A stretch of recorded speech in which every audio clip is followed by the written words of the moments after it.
আজকে 10 জুন 2026 সাল। তো সেট আপে বসলাম।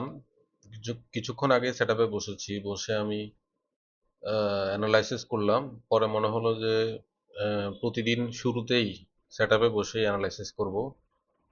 তো গোল্ডের একদিনের চার্টে আছি। গোল্ড চরম বেয়ারিশ আছে, খুবই বেয়ারিশ হয়ে আছে। কবে থেকে বেয়ারিশ হয়েছে? নতুন বেয়ারিশ লেগটা তৈরি হয়েছে হচ্ছে 31 মে থেকে। এর আগে থেকেই বেয়ারিশ। ওভারঅল গোল্ডের ডে চার্টের স্ট্রাকচার পুরাই বেয়ারিশ। মাঝখানে এখানে একটু পুলব্যাক ছিল, পুলব্যাক এখানে একটু রেঞ্জ ক্রিয়েট করে আস্তে আস্তে নামলো। সর্বশেষ যে রেঞ্জটা ক্রিয়েট করছে এই ডাউনফলের আগে, সর্বশেষ যে রেঞ্জটা ক্রিয়েট করছে সেটা হচ্ছে এখানে। এখানে একটা রেঞ্জ ক্রিয়েট করছে, ঠিক আছে? রেঞ্জ ক্রিয়েট করার পরে রেঞ্জ ক্রিয়েট করছে এখানে 17ই মে থেকে শুরু করে রেঞ্জ ক্রিয়েট করছে করছে করে একটা ডাউনফলের মতো একটা মানে ট্র্যাপ আর কি। এখানে সেলারদেরকে ঢুকাইছে এই দুইটা ক্যান্ডেল দেখায়া। এখানেও এই ক্যান্ডেলটা এখান পর্যন্ত লাল ছিল, এখানে সেলারদেরকে এন্ট্রি করাইছে। এন্ট্রি করার পরে এটা, এই ক্যান্ডেল সারাদিন রেড থাকার পরে গ্রিন হয়ে যায়, এবং এর পরের ক্যান্ডেলে গ্রিন হয়ে এই জোনের যত লিকুইডিটি আছে 10-12 দিনের লিকুইডিটি, সব লিকুইডিটি হান্ট করে ফেলে। খুব ইজি আসলে এই ব্যাপারগুলো, একদম ক্লিয়ার, একদম ক্লিয়ার ব্যাপার। এগুলো দেখলে খুব ভালোভাবে বোঝা যায় যে কি করতে যাচ্ছে। আমরা আসলে গভীরভাবে অ্যানালাইসিস করি না, যার কারণে এই ব্যাপারগুলো আমরা অবজার্ভে আসে না আমাদের। যাই হোক, এখানে এই ক্যান্ডেল দিয়ে এখানে সেলারদেরকে ঢুকাইছে যে আমি সেলে যাচ্ছি। কি বেয়ারিশ ছিল চিন্তা করা যায়? এই ক্যান্ডেলটা যখন এখান পর্যন্ত রেড ছিল, কি পরিমাণ বেয়ারিশ ছিল মার্কেট। এখানে সব সেলারদেরকে ঢুকানোর পরে ইনস্ট্যান্ট দ্রুততার সাথে এই ক্যান্ডেলের মাধ্যমে এই 10-12 দিনের লিকুইডিটি হার্ন করা হয়। এই হার্ন করা শেষ, এরপরে ডাউনফল শুরু হয়। প্রত্যেকটা দিন রেড ক্যান্ডেল, প্রত্যেকটা দিন। এটা তো রেড ক্যান্ডেলই। এটা দুইটা একটা ক্যান্ডেল। হুম। এটা শনিবার, এটা এই যে 17 জুন, 17 জুন শনিবার, রবিবার। রবিবারে কোনো মার্কেট খোলা থাকে না। এক্সনেসে রবিবারের জন্য একটা আলাদা ক্যান্ডেল হয়। যাই হোক, প্রত্যেকটা দিন রেড ক্যান্ডেল এবং খুব বেয়ারিশ।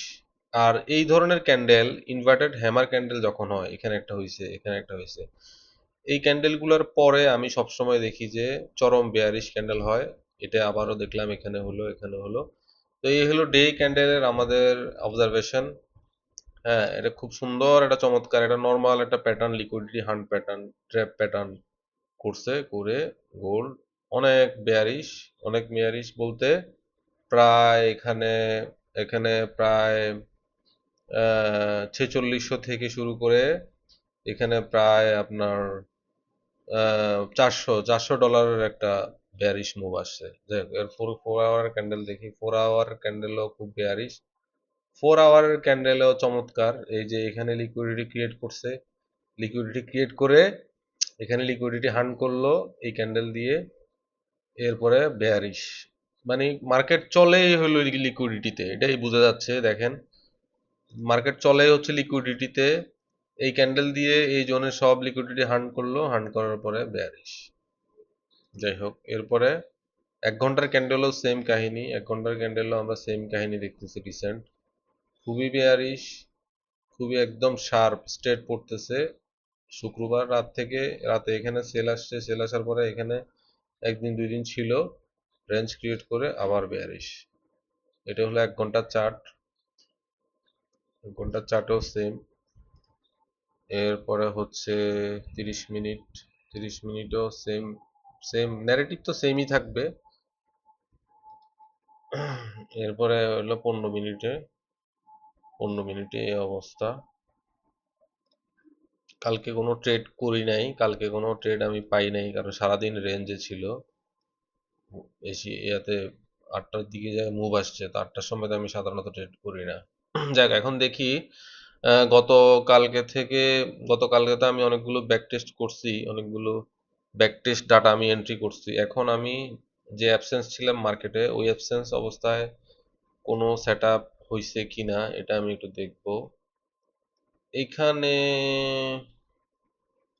এখানে প্রিভিয়াস ডে কে যখন সে ব্রেক করে, এই যে এখানে previous day swing low, previous day কে যখন সে ব্যাক ব্যাক করে তখন একটু পুল ব্যাক নেয়, পুল ব্যাক নিয়ে এখানে 15 মিনিটের একটা ওবি ছিল। 15 মিনিটের ওবি, আসলে এটা ওবি কঠিন, যখন এখানে যায় রিজেকশন পাচ্ছে তখন আমাদেরকে দেখতে হতো যে এখানে কোনো ওবিতে রিজেকশন পাচ্ছে কিনা। এর আগে তো বোঝা যায় না, কারণ এখানে একটা ওবি আছে, কারণ এখানে এখানে একটা ওবি আছে, কারণ এখানে একটা ওবি আছে। হ্যাঁ, কোনটাতে এইখানে আর একটা ওবি আছে, তো সো এইসব ওবিতে আসলে আগে থেকে প্রেডিক্ট করা কঠিন। যখন গিয়ে একটু রিজেকশন পেতে থাকবে, যেমন এই যে একটা ওবি মার্ক করলাম, যখন এখানে রিজেকশন পাচ্ছে তখন একটু দেখার দরকার ছিল যে এখানে কি কোন ওবি আছে। তো এই ওবি যেহেতু আমরা একটা দেখছি 15 মিনিটের ওবি, এখান থেকে আমরা ট্রেড নিতে পারতাম।